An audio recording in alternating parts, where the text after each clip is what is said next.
Bueno, Salmo 103, todos los versos hasta el 22. De nuevo David, ya Dani, ya Frank nos hablaron bastante acerca de David. Ya entendemos, la época de oro del pueblo de Israel fue bajo el reino de David, un hombre que literal yo creo que es de los que hicieron un doctorado, de perdida una maestría, pero yo creo que se hizo un doctorado en aflicciones, en sufrimiento, en tribulación, en pruebas. Ese es David, que tuvo circunstancias muy difíciles, cometió pecados, cometió errores gravísimos, su familia, todo el rollo, pero era un verdadero adorador. Ese es David del que estamos hablando, ¿no? Ahora este Salmo 103, no conocemos las circunstancias cuando él se puso a escribirlo, inspirado por el Espíritu Santo. Tampoco conocemos la época, en qué fecha, no podemos datar la fecha en la que él escribió este salmo, pero sin duda al leerlo no se necesita mucho para darnos cuenta de que sale de un corazón que entiende la gracia y que entiende la misericordia de Dios. En la época que haya sido y en las circunstancias que haya sido, ya es un hombre que entiende de gracia, entiende de la misericordia de Dios, ¿no? Y por lo que leímos, ya hicimos una lectura general de este salmo al principio, él entiende también de la fragilidad humana, de la condición en la que estamos tú y yo, de lo frágiles, de lo polvo que somos. A mí me gusta expresar esto, que somos polvo, pero polvo orgulloso, ¿no? No cualquier clase de polvo, somos polvo orgulloso. Y David lo sabe, y es por eso que quizá podamos atribuirle a este salmo una edad madura, un tiempo ya maduro en la vida de David, ¿no? Porque sabe de qué trata la vida. Probablemente este Salmo 103, probablemente por lo que estuve investigando y leyendo, es el canto de alabanza más puro que se encuentra en toda la Biblia. Qué belleza tenemos ante nuestros ojos. Una de las expresiones de alabanza más reales y puras que brota. ¿De dónde puede brotar un salmo de este nivel? De alguien que entiende su fragilidad y de alguien que entiende la bondad de Dios. Y sabes, cuando hablamos, por ejemplo, de escribir salmos, de escribir cantos espirituales, ¿quiénes pueden? Los músicos que tocan un piano, una guitarra, que cantan bonito, que son entonados, ¿ellos pueden construir salmos y componer canciones? Yo creo que no, yo creo que todos. Lo que se necesita es tener al Espíritu Santo en nuestras vidas. Y cuando tenemos al Espíritu Santo en nuestras vidas, podemos escribir expresando nuestro corazón delante de Dios. Y a lo mejor no vas a tener una rítmica, una métrica, una prosa, un fraseo perfecto, ¿no? No lo vas a tener, pero a lo mejor con el uso del tiempo y la práctica, si le componías canciones a tu esposa, también inspirado le puedas componer a Dios, ¿no crees? ¿No? Y puedas componerle a Dios. Pues esto hizo David. Ahora, si observaron, comienza diciéndole a su alma, o sea, David hablando consigo mismo. Y es que a veces no nos damos cuenta cuántos pensamientos durante el día tenemos, a veces malos, obsesivos, enfermizos y de todo tipo, que a veces no nos damos cuenta, pero estamos hablando todo el tiempo con nosotros. Pero qué mejor decirle a nosotros mismos: Yoshimi, bendice al Señor. ¿Te fijaste que así comienza? Y chécate en tu Biblia cómo termina. Exactamente, y esto es muy usual en la poesía hebrea. La poesía hebrea usa paralelismos, usa muchas cosas para reforzar, pero también muchas veces tiene la idea al principio, tiene la idea al final y es reforzada por toda la argumentación que está durante todo el discurso que hay en el Salmo. Entonces el tema aquí es: bendice alma mía al Señor. ¿Y cómo podríamos titularle a esta prédica si no es, ya nos lo dio el mismo texto, ¿no? Bendice alma mía al Señor. Ahora, bendecir tiene dos connotaciones. Una, por ejemplo, cuando hablas de bendecir a tus hijos, de decirles cosas buenas, de decirles cosas positivas, de animarlos. Pero esta palabra bendecir no solamente habla de eso, porque pues nosotros, ¿qué le vamos a bendecir a Dios? Sino que la palabra bendecir también en su significado original nos habla de adorar. También tiene que ver con adorar, ¿no? Ahora, la adoración involucra entendimiento y corazón. Por eso bendice alma mía, ¿no? Alma mía, reconoce que Dios ha sido bondadoso en tu vida. Cuando Jesús tuvo una plática con una mujer en Samaria, que no se llevaban los judíos con los samaritanos, y tienen una discusión, una plática acerca de cómo debe ser la verdadera adoración, ¿no? Hoy podríamos tener esos diálogos entre los muy pentes y los muy reformados. Qué bueno que Calvary está en medio. Son orgullosos eso. Pero de repente así, ¿con batería o sin batería? ¿Con himnario o sin himnario? ¿No? ¿Cómo debe hacerse esto? Y si le preguntamos a Jesús, ¿cómo debe hacerse eso? Nos contestaría lo mismo que le contestó a la mujer samaritana, que estaban discutiendo cómo adorar, ¿no? Y le dice Jesús, en espíritu y en verdad. La hora viene, el tiempo viene cuando los verdaderos adoradores van a adorar en espíritu, y está ahí con E minúscula, y en verdad. Tiene que ver entonces con el entendimiento y con el corazón. Entonces, si cuando estamos entonando estos cantos, ves que alguien solamente está usando su voz, desafánate de eso. Tú no uses solamente tu voz, usa tu corazón. Y no se necesita, tenemos diferentes temperamentos, hay algunos más, ¿no? En la orquesta de Dios algunos pueden ser un platillo agudo, que así suena bien agudito, y otros un bajo, ¿no? Y otros es la clave, ¿no? Nada más. Pero emplea todo tu ser y todo tu corazón, involucra tu entendimiento y tu corazón cuando estés adorando a Dios. David entendía que la verdadera adoración tenía que ver con algo muy profundo del alma, con un entendimiento claro de quiénes somos y a quién estamos adorando. Entonces no solo se trata de letras ni de formas externas, sino se trata también de algo real, del alma, del corazón, de adorar con todo nuestro ser. Decía Spurgeon que la música del alma es el alma misma de la música, ¿no? Entonces es como que, ¿cómo vas a cantar, Señor, me rescataste? Y así, me rescataste. O sea, entender del juicio al que estábamos expuestos, a la muerte eterna a la que estábamos expuestos, al castigo eterno al que estábamos expuestos, y que Jesús vino, tomó su lugar en la cruz, cargó con nuestra maldad y cargó con nuestro pecado. ¿Cómo vas a responder a eso? Así o sea, lo vas a expresar con un sentimiento del alma muy profundo. Muchos usan su lengua, otros usan su voz para adorar, pero otros usan la voz y el alma para adorar, ¿no? Yo te animo a que lo hagas con todo tu ser. Entonces bendice, alma mía, al Señor, y bendiga, ¿qué? Dice el verso 1, todo mi ser, su santo nombre. ¿De dónde surge esto? Sabemos que David vivió circunstancias extremadamente difíciles y complejas. ¿Y sabes algo? Me gusta pensar en esto de David escribiendo el Salmo 103, porque la mejor escuela de adoración son las pruebas. ¿Quieres ir a escuela de adoración? Necesitamos a veces muchas lágrimas, porque cuando lloras tu realidad, va a surgir un canto de alabanza indescriptible. Cuando lloramos nuestra realidad, ¿no?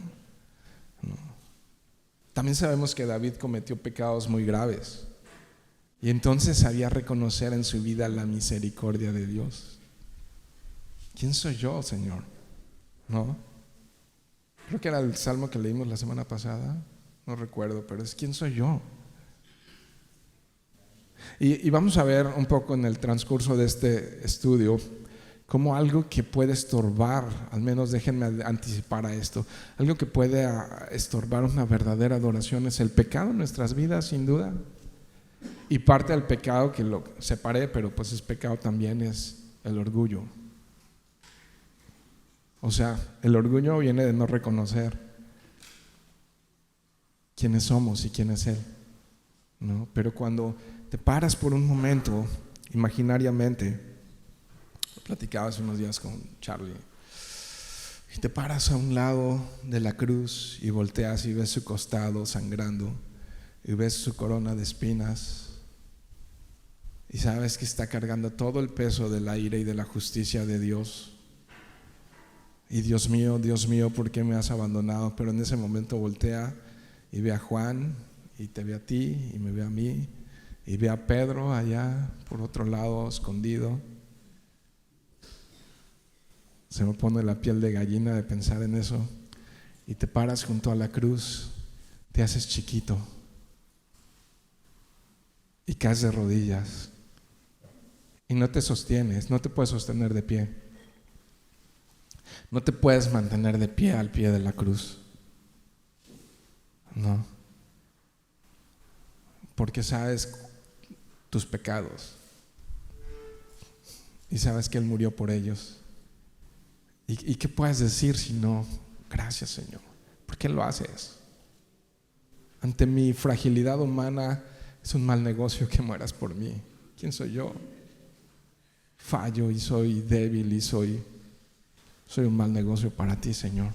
Y aún así decidiste recibir todo mi castigo. ¿Cómo no voy a caer rendido? ¿Y cómo no me voy a doblar? ¿Y cómo no voy a adorar? No. Y ese es David también. Este salmo surge de un adorador que aprendió a conocer a Dios en medio del dolor, en medio del error, en medio del pecado, ¿no? Y entonces, por lo que leemos, David entendía que la adoración no es algo superficial. Hoy la tenemos bien fácil por los medios tecnológicos, ¿no? Y de repente si ya no nos sabemos la letra, ya no la cantamos. Bueno, antes también usaban himnarios, ¿no? Y todo eso, pero fíjate lo que dice: y todo mi ser, su santo nombre. ¿Qué es lo que estamos adorando? No estamos adorando una piedra, no estamos adorando algo hipotético, subjetivo, extraño, un pedazo de madera. Estamos adorando al santo Dios. ¿Y cómo no?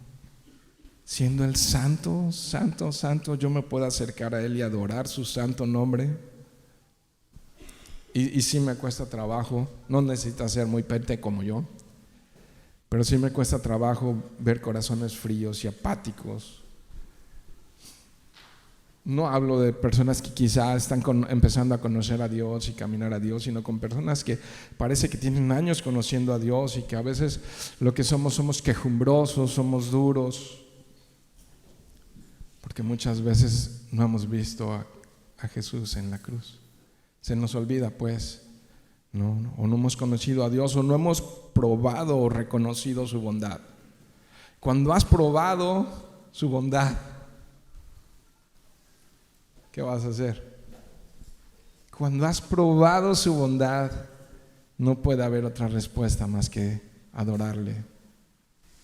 Cuando has probado su bondad, ¿no? Algunos son tan fríos que parece que dejaron el corazón en sus casas. Amén. Sí, la adoración no es algo que es involuntario, no es algo que es automático. Es una respuesta, déjenme expresarlo así, consciente y ferviente del entendimiento de un Dios santo. De un Dios santo, ¿no? Por tanto, estoy consciente, y deberíamos estar cada uno de nosotros conscientes de que el pecado estorba la adoración. Un alma no regenerada, es decir, alguien que no ha nacido de nuevo, alguien que no ha rendido su vida a Cristo por fe, no es un hijo de Dios, según lo que entiendo en la Biblia, y por tanto no se ha puesto a cuentas con Dios, y por tanto tendrá muchos problemas para expresar adoración a su santo nombre. Y permíteme usar un ejemplo tuyo, Lore, que cuando Lore empezó a asistir a la iglesia, ella no era creyente, ella me acompañaba a mí a la iglesia, ¿no? Y veía a todos cantando y alabando y adorando a Dios con un corazón vivo y ferviente. Y ahí ella nació de nuevo cuando le dice a Dios: Dios, si realmente existes, déjame sentir lo que ellos sienten. ¿Te acuerdas, Lore, de esa oración? Y cayó en llanto a adorar a Dios. Y ella llegaba dura a la iglesia, ¿no? Y así nos veía a todos como: estos locos, ¿qué onda? ¿Qué les pasa? Levantando las manos y cantando a Dios. Y ella nunca había asistido ni tenido contacto con ninguna iglesia cristiana evangélica, y entonces nos veía y decía: qué raros están estos vatos, ¿no? Bueno, ella no usa esa palabra, ella es bien portada y decente, pero sí nos veía bien raros. Y entonces llegó uno de esos domingos que me acompañaba y dijo: Señor, yo quiero tener lo que ellos tienen. ¿Y qué crees? Que Dios se lo dio. Y ahora todos los días le digo pajarita, porque todos los días anda cantándole a Dios, ¿no? Gloria a Dios, así es, su santo nombre. Entonces el verso 2 dice: bendice alma mía, otra vez al Señor. ¿Y qué? Cuando olvidamos sus beneficios, nos perdemos. Nos podemos enfocar en muchas cosas menos en Él, ¿no? Ahora, ¿te fijas cómo funciona la poesía hebrea? Cómo hay un paralelismo. Ya lo dijo en el verso 1, bendice alma mía, pero lo vuelve a decir, pero le añade. Entonces, este tipo de poesía está diseñada que va creciendo. El argumento va creciendo y ahora dice: ok, bendice alma mía al Señor y no te olvides de ninguno. Entonces añade razones. ¿Cuál razón? Las bendiciones de Dios. Y esto es importante, que no nos perdamos en la vida. Cuando reflexionamos cuán bueno ha sido Él y cómo nos ha colmado de beneficios todos los días, cómo nos ha rodeado, en la palabra que vamos a usar más adelante, no podemos otra cosa más que adorar. Dice un canto, no tan viejito, pero ya de hace unos 20 años: cuando pienso en tu amor, en tu fidelidad, no puedo hacer más que postrarme y adorar. ¿Han oído? Se llama Perfume a tus pies, ¿no? Y entonces cuando pienso en tu amor y en tu fidelidad, no puedo hacer más que postrarme y adorar.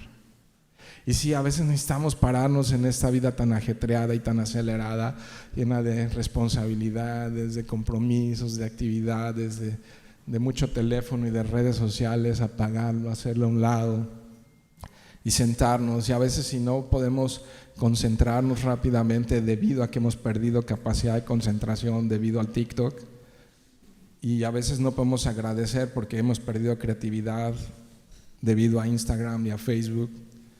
Entonces, ¿qué puedes hacer?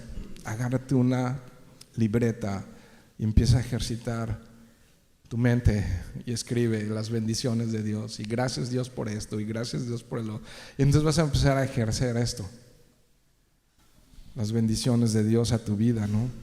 Las bendiciones de Dios a tu vida, ¿no? Y te vas a impresionar. O sea, yo realmente pienso un poco cómo ha estado la mano de Dios sobre mi vida, ¿no? Decía ayer Sahid, que estuvo compartiendo la palabra con los jóvenes, dice: llevo 33 años de conocer al Señor y he visto de todo, y problemas y esto y el otro, y la mano de Dios y el favor de Dios. Y yo puedo ver el favor de Dios en mi familia, en esta iglesia, inmerecidamente. Les platico algo que he platicado nada más con algunos. Saben de las pruebas que pasamos en enero y diciembre del año pasado y de este año aquí como iglesia, ¿no? Y hablaba con el pastor Jaime Foot, que es con el que corro algunas veces a platicar, y decía: pasó esto, y no voy a dar detalles, pero me dice: agradece a Dios que todavía va tu esposa y tu suegra. Y me dice: y se sientan una hora a aguantarte. Entonces sí, tengo que agradecerle a Dios. Aún, ¿no? Y ya con eso me aplastó, me mató, me ubicó, ¿no? Y ya dije, pues sí, Señor, tienes razón. Así es, y no te olvides de ninguno de sus beneficios. ¿Te has olvidado de alguno de sus beneficios? Anótalos. O piensa, quiero retomar esto, o hay algo que te esté estorbando para adorar, pecado no confesado o un corazón ensoberbecido, ríndelo a Dios ahora mismo. Cualquiera de las expresiones se llama orgullo, ¿no? Hay una historia que me pone en mucha alerta. Ezequías está en 2 Crónicas 32:25, no lo busquen, pero dice que Ezequías no correspondió al bien que había recibido. Es decir, no agradeció las bondades de Dios. Es decir, se olvidó de los beneficios que Dios había traído a su vida. ¿Y sabes qué dice allí? Que su corazón era orgulloso. Por tanto, la ira vino sobre él, sobre Judá y sobre Jerusalén. Afectó todo lo que estaba a su alrededor por orgulloso, ¿no? O sea, Dios lo había estado bendiciendo y cuidando y preparando para el tiempo en el que llegó para ocupar ese puesto delante del pueblo de Israel, pero el orgullo lo tronó. Más adelante vemos que se arrepintió y entonces cambiaron las circunstancias. Pero mientras tanto, la ira de Dios, el juicio, el trato, Dios tuvo que tratar con su corazón orgulloso. Y entonces cuando leo esto digo, mejor me arrepiento antes. No. Ahora, verso 3, 4 y 5 hace una lista de esas bendiciones. Ya dijo, no te olvides de ninguna de sus bendiciones, y él se puso a escribirlas. Chécate que él las escribió. Y dice el verso 3, Él es el que perdona todas tus iniquidades, el que sana todas tus enfermedades. O sea, no dijo, sí, mi auto nuevo, sí, el viaje que tuve este año. No, él dice, el que perdona todas tus iniquidades, el que sana todas tus enfermedades. Verso 4, el que rescata de la fosa tu vida, el que te corona de bondad y compasión, el que colma de bienes tus años, para que tu juventud se renueve como el águila. Hasta ahí, águila, punto, ¿no? ¿Tiene punto? No vamos a añadirle nada a lo de águila, por algunos que les gusta el fútbol. Entonces nada más ahí, águila, punto. ¿Ok? No me quiero meter en problemas, seguido me meto. ¿Qué observaste en ese verso 3? ¿Cuál es uno de los más grandes beneficios y con el que comienza la lista? El perdón. Y yo creo que es la doctrina más esencial de la fe cristiana, el perdón. ¿Por qué? Lo explico. Porque si no recibimos el perdón de Dios, simplemente no tenemos relación con Dios. Está rota por el pecado. Quieres iniciar a conocer a Dios, quieres tener una relación con Dios, necesitas su perdón, y para eso envió a su Hijo Jesucristo a morir por nosotros a la cruz. Él cargó el pecado, Él cargó la maldad, para que entonces podamos recibir su perdón. Entonces así comienza la lista. Pero para comprender el perdón tenemos que entender la gravedad del pecado. El pecado es algo muy nefasto, algo muy grave, algo muy serio, que no solamente causó la muerte física, sino que también la muerte eterna. Y cuando hablamos de muerte eterna, estamos hablando de algo muy serio, porque la aflicción, el sufrimiento y todo lo que podamos vivir en esta vida es incomparable al sufrimiento y al castigo eterno que se puede vivir sin Dios. Entonces no es que te mueres y se acaba, sino que pasando la raya, pasando la línea de la eternidad a la eternidad, entonces se entiende más este texto de lo que nos perdonó, ¿no? Porque la muerte entró, y eso, la muerte espiritual entró y trajo muchas consecuencias. Entonces cuando entiendes lo que Él nos ha perdonado, yo creo que surge una adoración sincera y profunda cuando lo entendemos, ¿no? Cuando entendemos la justicia y la misericordia de Dios, que es un Dios justo, pero es un Dios misericordioso, y que la justicia y la misericordia se juntaron en la persona de Jesús, caes de rodillas agradecido. ¿Cómo sería la justicia de Dios si quitamos de en medio a Jesús? O sea, ¿ya lo pensaste? ¿Cómo sería la justicia de Dios?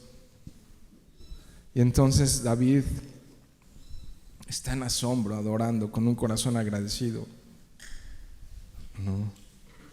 Una profunda conciencia del pecado y de sus consecuencias es la base para adorar, es la base para agradecer, es la base para alabar a Dios con todo el corazón, ¿no? Entonces ahí Juan y la mujer samaritana, lo cito rápidamente, 4 de Juan, versos 21 y 22. Mujer, ¿crees lo que te digo?, le dice Jesús a la samaritana. La hora viene cuando ni en este monte ni en Jerusalén adorarán ustedes al Padre. Ustedes adoran lo que no conocen. Nosotros adoramos lo que conocemos, porque la salvación viene ¿de quién? ¿Y Jesús qué era? ¿Y de dónde viene la salvación? O sea, Jesús está apuntando hacia ella, verso 23, pero la hora viene y ahora es cuando los verdaderos adoradores adorarán al Padre en espíritu y en verdad, porque ciertamente tales adoradores busca el Padre que lo adoren. Dios es espíritu y los que le adoran deben de adorar ¿cómo? En espíritu y en verdad. Este es un profundo conocimiento de quién es Dios, de quiénes somos nosotros, de lo que el pecado ha hecho y de la misericordia, la gracia y la bondad de Dios hacia nuestras vidas. Esto produce adoradores en espíritu y en verdad. Ahora también nos habla ahí de que Él sana nuestras enfermedades, ¿no? Y por supuesto que Dios puede sanar todas nuestras enfermedades. Hemos oído de muchos milagros de salud que Dios hace y lo sigue haciendo hasta el día de hoy. Hemos visto eso cuando a Dios le place, hemos visto su mano sanando milagrosamente personas. Pero déjame decirte algo, no solamente creo que se refiera a las enfermedades físicas, también a las espirituales, si se puede poner esa categoría. Orgullo, lujuria, avaricia, ira, codicia, celos, ¿no? Vamos a Gálatas capítulo 5. Ahí están los frutos de la carne y los frutos del espíritu. Y a ver si te identificas con alguno de ellos. Y sabes, Dios te puede sanar. Dios nos sana. Y Dios nos puede liberar de todo esto. ¿Qué dice el Gálatas 5:19? Ahora bien, las obras de la carne son evidentes, las cuales son inmoralidad, impureza, sensualidad. ¿Qué más?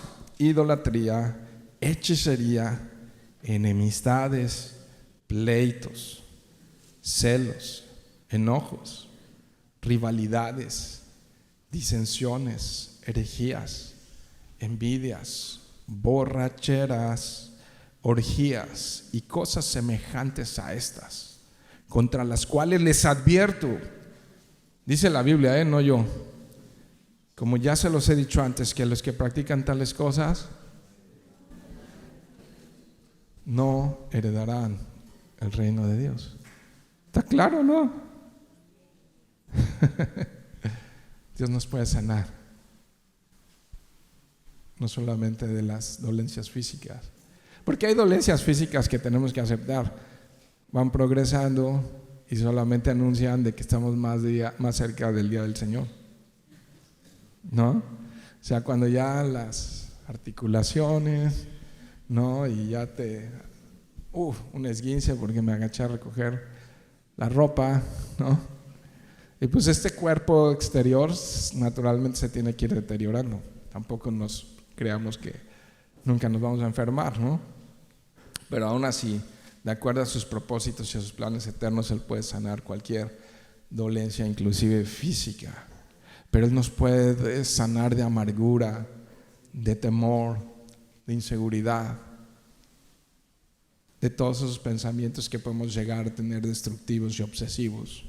Dios nos puede sanar. Para eso apareció Jesucristo. Para eso apareció Jesucristo, para deshacer todas las obras del mal, para destruir el efecto del pecado en nuestras vidas. Dice la Escritura que por sus llagas fuimos curados. Así es que Jesús tiene el poder para sanarnos de todo mal, tanto físico como espiritual. Ahora, si sigues allí en Gálatas y de repente dices, ¿y cómo se ve un corazón que ya sanó Jesús? Ya se lo sabe, ¿no? Ahí en Gálatas 5. Pero el fruto del Espíritu es amor, gozo, paz, paciencia, benignidad, bondad, dice esta versión, fidelidad, mansedumbre, dominio propio, ¿no? Y contra tales cosas no hay ley. Este es el efecto de la sanidad de Dios en el corazón del hombre. Lo tenemos así muy categorizado como fruto del Espíritu. Dicho de otra manera, es la obra del Espíritu Santo en el corazón del hombre produce estos efectos secundarios: amor, gozo, paz, paciencia, y te lo sabes. Ahora, no es algo que me voy a inventar, pero muchos saben que las enfermedades son psicosomáticas. ¿Qué quiere decir eso? Que comienzan aquí y después empiezan a afectar el cuerpo, ¿no? Comienzan en la mente y ahí es donde Dios también quiere comenzar a sanarnos antes de que afecte nuestro cuerpo. Y dice aquí en lo que leímos, Él rescata de la fosa tu vida, el que te corona de bondad y compasión. Fíjense que revisé esa palabra corona como una diadema, pero la palabra yo creo que sería una mejor traducción, te rodea. Esa es la palabra que debería traducir mejor a nuestro lenguaje. Te rodea de bondad y compasión. Pero chécate lo que está diciendo, Él te rescata de la fosa. O sea, literal, nos preserva de la destrucción a causa de lo que ya expliqué que hace el pecado, ¿no? A eso se refiere, a la destrucción que causa el pecado y que es tan real y es tan fuerte, ¿no? Y de eso nos preserva, nos rescata y lo hace de una manera sublime a través de su Hijo Jesucristo. Él es nuestro rescatador. ¿No es conocido como el Salvador?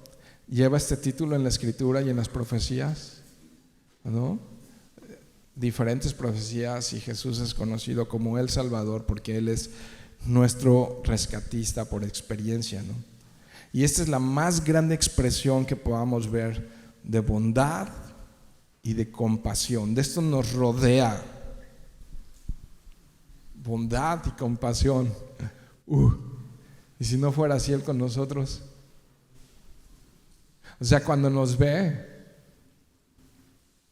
le damos compasión y ejerce bondad.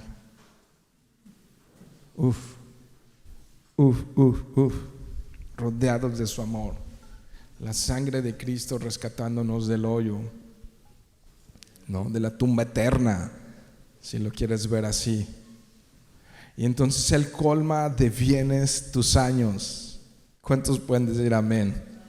Solo digan amén aquellos que dicen sí, ya llevo algunos años y me ha colmado de bienes. No. Sí, me ha colmado de bienes, para que tu juventud se renueve como el águila. Qué interesante. O sea que nos podemos renovar. ¿Sabían que las águilas se renuevan de vez en cuando? Y sus picos, ¿no? Ya lo han visto muchos videos, ¿no? Y cuando ya está en una edad poco productiva, el águila empieza a golpear su pico contra la piedra, se lo arranca literalmente. Ustedes sabrán más detalles de eso, ¿no? Porque son muy youtuberos por ahí. Pero le resurge el pico y le resurgen las fuerzas y los bríos y puede volver a cazar y se rejuvenece, ¿no? Y es este verso impresionante, ¿no? Que es renovado, que es transformado, ¿no? Él colma de bienes tus años. ¿Sí lo leyeron? ¿Qué describe? Cuando colma, o sea, no solamente hay bienes, sino los satura de bienes. Colma de bienes tus años. ¿Sabes qué describe? Estar satisfecho. Describe estar pleno, estar contento. ¿Estás contento? O sea, sí, no sé cómo va a pagar la luz este mes, pero todo. Y pues sí, no sé, mi esposa no está en sus mejores días, es hipotético, sí tengo para la luz y mi esposa es una belleza. Si no, hoy no me toca cena. No, es una broma, pero estoy nada más poniendo cosas ahí que sí, pero puedes encontrar en medio de eso plenitud y satisfacción y gozo y paz. Lo puedes tener, ¿no? Dices, no sé qué voy a regalar este año. ¿Y eso? ¿Y qué? No se trata de lo que regales, sino de lo que te regalaron a ti. Y hablo en sentido espiritual, espérense, no se rían mucho. Del regalo más grande que es Jesús, ¿o no? Es que mucho gira la vida alrededor de nosotros y de quiénes somos y de qué hacemos y qué no hacemos. Se trata de lo que Él hizo, no de lo que hagamos nosotros. Él colma de bienes tus años para vivir en plenitud, para vivir satisfecho, ¿no? Una satisfacción profunda de que puedes llegar a decir el día de hoy en este mismo lugar: en Cristo no me hace falta nada. No, estoy pleno, estoy contento, estoy agradecido. Es que no, me falta ese viaje y esa casa y no sé qué más. No. Tener un entendimiento de la compasión de Dios. Cuando miro mi realidad y ver que Él fue compasivo. Uf. Ahora, algo muy práctico, déjenme hablar rápido de esto. No sé qué hora es ya, y yo apenas voy en este verso, pero algo muy práctico en cómo renovarnos. ¿Cómo nos renovamos? ¿Con qué nos renovamos? Romanos 12:2. ¿Te quieres renovar? ¿Quieres agarrar brío, fuerza, estar bien afilado? Renueva tus pensamientos. ¿Con qué los vas a renovar? Con la palabra de Dios. Renueva tus pensamientos, ¿no? Dice el verso 6: el Señor hace justicia. Siguen listando todas estas bendiciones. El Señor hace justicia y juicios a favor de todos los oprimidos. Uy, qué interesante. O sea que la verdadera justicia social ocurre cuando Dios interviene. ¿Se entiende justicia social? Que tanto luchan los gobiernos y los países, y unos tirados a la derecha, al centro, a la izquierda, y todos queriendo justicia social y prometiendo y diciendo: ahora sí, vénganse conmigo y va a haber verdadera justicia social. Sin la intervención de Dios, del Dios de la Biblia, no hay justicia social. Y la historia lo demuestra. Si tú puedes ver un país, un gobierno que se torna hacia Dios, empiezas a ver que hay verdadera justicia social cuando la gente se vuelve al Dios de la Biblia y no está a favor de ningún partido ni de ninguna persona. Cuando las personas se vuelven a la Biblia, naturalmente la iglesia, el pueblo de Dios, hace justicia social. Si no, chécate también el libro de los Hechos. Cuando nace la iglesia, tenían favor para con todo el pueblo. Y estamos así tratando un poquito ahí levemente de hacer cositas con los de la cárcel y con los del asilo, que es nada, ¿no? No estamos haciendo prácticamente nada, pero es lo natural que se espera al despertar una iglesia a las bondades y a la compasión de Dios. Te vuelves compasivo y recibiste de gracia y de gracia das, ¿o no? Entonces la justicia social es algo natural que surge y debe surgir desde el corazón de Dios, usando a su pueblo, usando a los suyos, usando a su iglesia, ¿no?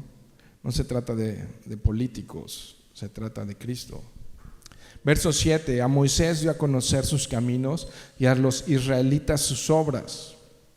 O sea que otro de los beneficios de los que está agradecido David, de las grandezas de Dios por las cuales debemos de adorar, es que Él nos da a conocer sus caminos. Es luz en medio de la oscuridad, es seguridad, es certeza. ¿Hacia dónde vamos?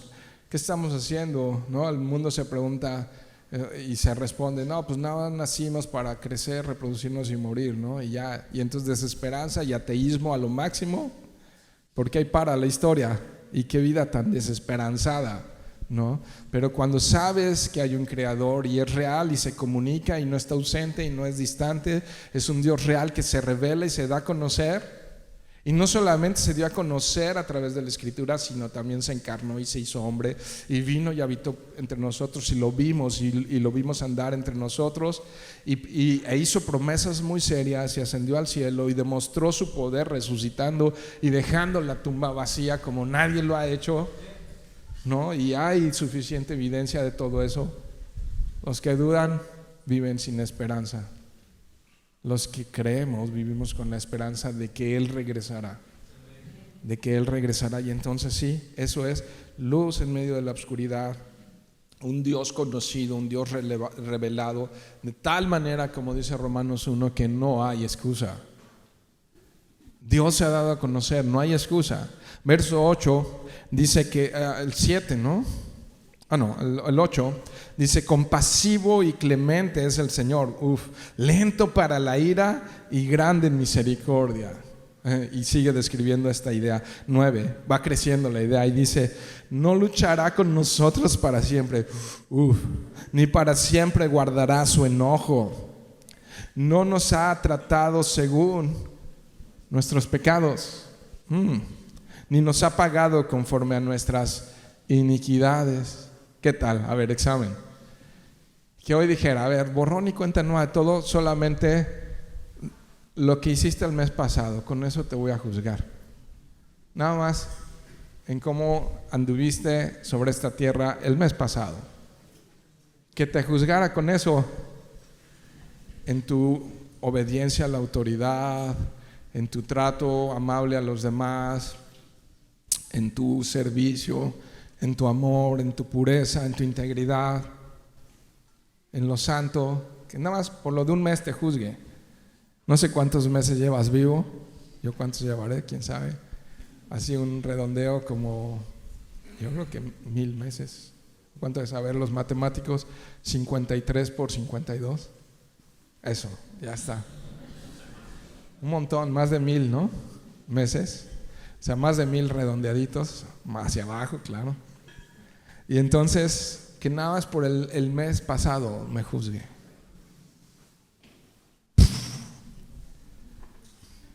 Reo del infierno. Oh, pastor. Wow, qué bueno que es compasivo y clemente el Señor. Lento para la ira y grande en misericordia. Qué bueno que no va a luchar contra mí para siempre, ni para siempre va a estar enojado. Qué bueno que no me ha tratado según mis pecados, ni me ha pagado conforme a mi maldad, ¿no? ¿Y sabes qué está describiendo aquí al mismo tiempo? Atributos del carácter de Dios. Cómo es que Dios trata con nosotros. Y pudiera resumir estos 3 versos rápidamente en algo: misericordioso,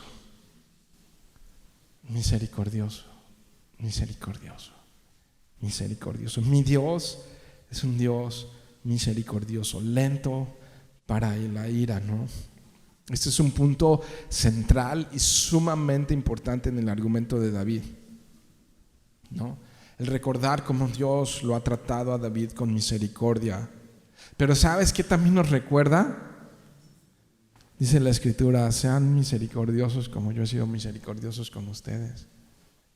O sea, ¿neta somos misericordiosos con los demás? El nivel de misericordia que tenemos con los demás es el nivel de entendimiento que tenemos del trato de Dios a nuestras vidas. Pero si hay ausencia de misericordia en mi vida, es probable ausencia de Dios en muchos pensamientos en mi corazón. O sea, como Dios me trata, espera que trate a los demás, ¿o no? Así como Dios me trata, ¿no? ¿Cómo no adorarle? Él tiene muchísimas razones para estar enojado conmigo, para castigarme por mis pecados, por mis iniquidades. En cambio, Él ha sido compasivo y clemente. Verso 11. Mira esto. Porque como están de alto los cielos sobre la tierra, ¿qué tan alto está eso, no? Y para el pensamiento hebreo habría 3 niveles de cielo, ¿no? Así es de grande, y Dios estaría en el estrato más alto. Así de grande, ¿qué es? ¿Ves? El pensamiento central ahí es misericordia. Así de grande es su misericordia. ¿Para quiénes? Para los que le temen. Déjenme expresarlo. Bueno, leo el 12 y les hablo acerca del temor. Dice: como está de lejos el oriente del occidente. Otra vez usa ahora de izquierda a derecha, no solamente en lo alto sino también en lo horizontal y en lo vertical. Así alejó de nosotros nuestras transgresiones. O sea, transgresión, violación de la ley. Eso es una transgresión, una violación de la ley de Dios, de la ley moral de Dios. No está hablando de la ley ceremonial, sino de la ley moral de Dios. Y así lo alejó de nosotros.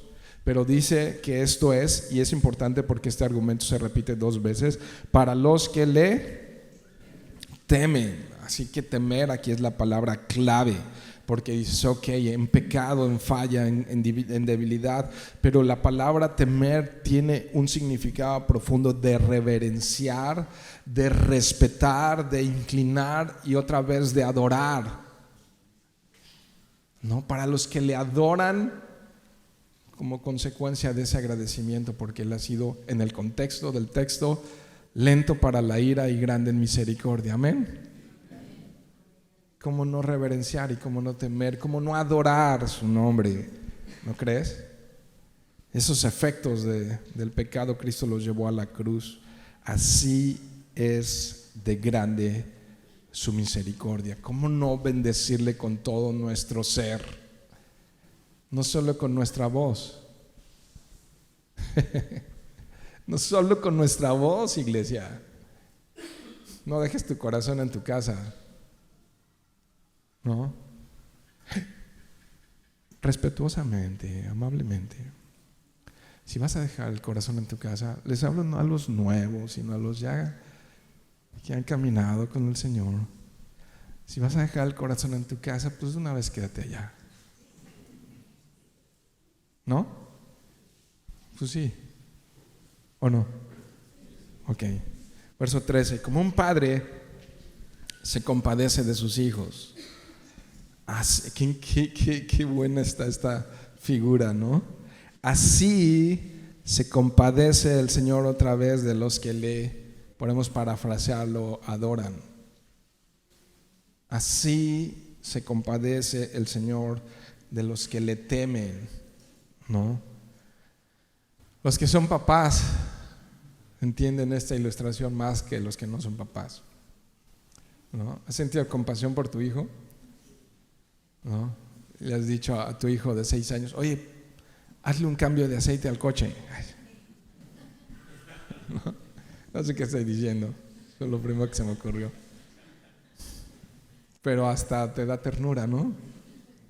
Y dices: ahorita te explico cuál es el tapón del aceite, ¿no? Cómo cambiar el filtro y de qué tipo de aceite lleva, ¿no? Pero lo que te da es así compasión.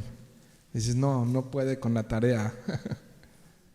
y déjenme decirles esto, mis queridos hermanos. La neta es que no podemos con la tarea. Somos como niños de pañales. Nos creemos que podemos con la tarea, porque así son los niños, ¿no? Así son los niños que se la creen y no, pues, o sea, yo ahorita te hago un castillo, dice un niño, ¿no? Y así el Señor sentado: dale, aquí, ok, ahorita te ayudo, ¿no? Esa es una ilustración preciosísima. Entonces, ¿cómo deberíamos tratar a los pequeños, no? Con paciencia y con ternura, ¿o no? Dices: no puede. Y se entiende que una persona que no está sana de sus emociones, ¿qué va a hacer con un niño? ¡Wow! ¡Pum! Un golpe y un insulto inútil y no sé qué y todas esas cosas, ¿no?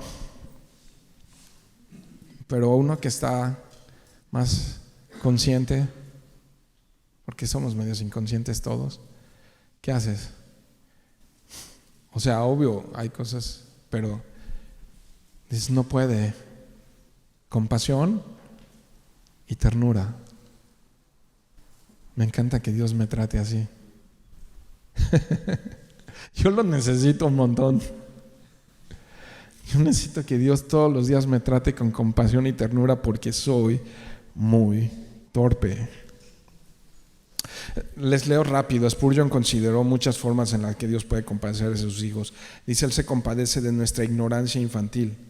Él se compadece de nuestra debilidad infantil. Él se compadece de nuestra necedad infantil. Él se compadece de nuestra desobediencia infantil. Él se compadece de nuestros tropiezos y caídas infantiles, ¿no? ¿No son torpes los niños? Él se compadece del dolor de sus hijos. Él se compadece del niño cuando otro le ha hecho daño. Él se compadece de los temores de sus hijos. ¿Cuántos dicen amén? Ese es nuestro Dios. Verso 14: porque Él sabe de qué estamos hechos y se acuerda de que eso. Pues sí. Si no pueden. ¿Te fijas cómo cambia el lenguaje? Es paralelo. Está expresando lo de los niños, pero ahora nos está diciendo polvo. Cambió a niños incapaces a polvo inerte. ¿O no? Es la misma idea. Sabe que de alguna manera nuestra naturaleza es desfavorable, y David lo sabía. El gran rey David lo sabía. Él fue a la escuela de adoración. Entonces, tácitamente, ¿qué está diciendo David? Soy como polvo y soy como un niño que necesita un padre que sea compasivo. ¿O no? Eso es lo que está diciendo David. Lo describe y lo contrasta. La fragilidad del hombre, la fragilidad tuya y mía, la describe y la contrasta en los versos siguientes. Verso 15: el hombre, fíjate cómo somos, tercera forma. Primero como niño, luego como polvo, ahora como hierba. El hombre, como la hierba, son sus días. Como la flor del campo, así florece. Cuando el viento pasa sobre ella, deja de ser, y su lugar ya no lo reconoce. Verso 17: pero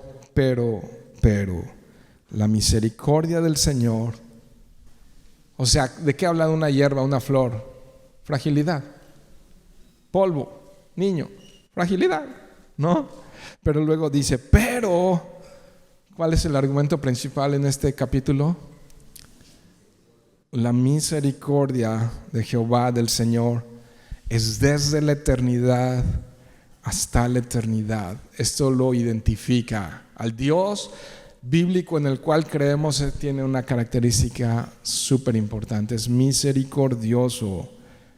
Y vuelve a decir, para los que le temen. ¿Te fijas que es importante esto? O sea, frágiles y todo eso, pero le adoramos en medio de nuestra fragilidad. Somos flores que se marchitan, ¿no? Pero le adoramos desde nuestro punto.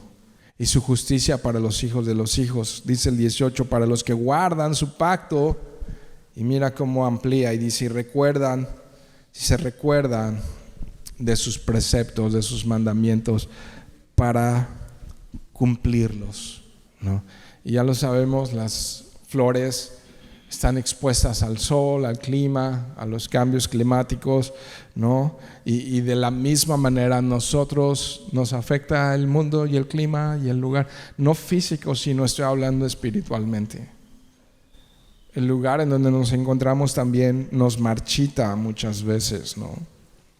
Pero aquí la promesa está para quienes guardan su pacto y se acuerdan de sus principios, de sus preceptos para cumplirlos. ¿Cuál pacto? Bueno, sería muy amplio y nos quedaríamos toda una vida aquí en esto. Primer pacto, Abraham. Segundo pacto con David. Nuevo pacto, ¿con quién? Un nuevo pacto, ¿con quién? Con Jesús. Hoy están ahí la mesa preparada para que podamos ser conscientes, recordar y conmemorar el nuevo pacto que Dios hizo. Prometió que a través de Abraham bendeciría a las naciones, ¿no? Y luego prometió con David que establecería un reino eterno. De la descendencia de David establecería un reino eterno. Y en el Nuevo Testamento apareció el Rey de reyes, el Señor de señores, para establecer su reino, y se fue a preparar lugar para nosotros, para que donde Él esté, nosotros también estemos, y prometió que un día va a regresar y va a establecer su reino por un periodo de 1000 años aquí en esta misma tierra, y que reinaremos con Él, juntamente con Él, como su iglesia, como su esposa, reinaremos con Él. Y estaremos ya juntos con Él por la eternidad, y nada ni nadie nos podrá separar del amor de Dios que es en Cristo Jesús, Señor nuestro. Eso vamos a celebrar hoy. Eso vamos a conmemorar hoy, ¿no? Ese nuevo pacto. Amén. Mientras que estamos como flores frágiles, ¿no crees? Ahora entonces, ¿cómo podemos recordar o cómo podemos acordarnos de sus preceptos para cumplirlos? Dice ahí el verso 18, ¿no? ¿Dónde están sus preceptos? Necesito conocer la palabra de Dios. Necesito conocer la palabra de Dios. A ver, perdón, voy a corregir, voy a aclarar. Es muy importante esta aclaración. No solo necesito conocer la palabra de Dios, necesito practicar la palabra de Dios. ¿Lo escuchas bien, iglesia? ¿Cristiano? Ayer nos explicaban que a los cristianos les decían cristianos, no que ellos se decían cristianos, sino que se parece a Jesús antes de ser cristiano. Ellos nunca se llamaron a sí mismos cristianos, ¿no? Entonces necesitamos conocer la palabra de Dios para practicarla. Jesús dijo que un hombre sabio y prudente es el que conoce y hace lo que Él dice, ¿o no? Si solamente conocemos la palabra de Dios, nos estamos engañando a nosotros mismos, estamos engañando a los demás y somos unos mentirosos. O unos religiosos, ¿no? Ya no tanto así. Yo sé, a algunos les gustan más de corbata, bien peinados, ¿no? Así, todo bien. Y acá ya somos más así, playera negra. Sí, ajá, miro para arriba. Pero lo mismo. Si nada más conocemos y no obedecemos, no somos más que religiosos ahora medios hippies, ¿no? Y con una de esas con arete y no sé, algo así. Espero no estarme pasando, pero así la cosa. Verso 19, vamos a darle. El Señor ha establecido su trono en los cielos, qué buen recordatorio, y su reino domina sobre todo. ¿Se acuerdan de la serie que tuvimos en Daniel? Tenía un título, ¿cómo se llamaba? Es esto, el verso 19 es: el cielo gobierna. El cielo, yo pondría aquí en ese verso 19, le pondría: el cielo gobierna sobre todo, ¿no? Sobre todo, así termina el verso 19. No, el Señor domina sobre todo, y David lo sabía, y por esa razón, sabiendo de la soberanía y del gobierno perfecto de Dios sobre toda la creación y toda la humanidad, entonces él no podía responder más que adorando al Señor que domina todo el mundo. Adorando al Señor que domina todo el mundo. En los últimos 3 versos, ahora entonces se empieza a dirigir a los ángeles, luego a toda la creación en la cual estamos incluidos nosotros, y finalmente se dirige a sí mismo. ¿Sí? Vamos a ver qué dice, ¿va? No se duerman, despierten al de al lado. Bendigan al Señor ustedes sus ángeles poderosos en fortaleza, que ejecutan su mandato obedeciendo a la voz de su palabra. 21. Bendigan al Señor ustedes todos sus ejércitos que le sirven haciendo su voluntad.